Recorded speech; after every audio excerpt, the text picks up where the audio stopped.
Nak, nak. Bangon ka na, may pasok ka pa.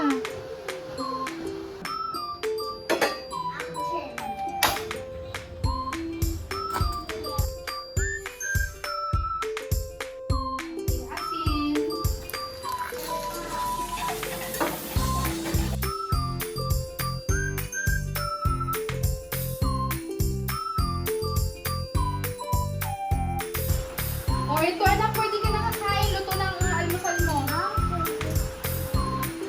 Wow, ma! Favorite ko to. O, syempre, hindi mawawala ang gatas para maging malakas. Anak, nagugas ka ba ng kamay mo? Opo naman, ma. Di ba po anong puro mistik sa akin, ma? Ma, anong pong benefit sa akin ito? Itong avocado na, good fats para sa iyong puso. Ito namang kamatis ay merong vitamin C para sa iyong resistensya. Ito namang egg anak na paborito mo ay may protina para sa iyong kalamnan.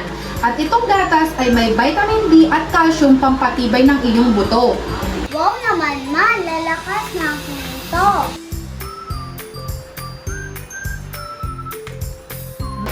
Ma, tapos na po ako. Wow, very good anak. Kunin mo nga yung mga pinagbalatan ng itlog doon at gagawin nating pataba. Ito na po, ma. O di ba alam mo na ang gagawin dyan?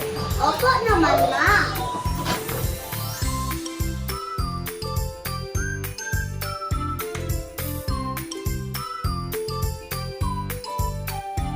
Dapat lagi natin tandaan, nutrisyon at kalikasan ating pangalagaan.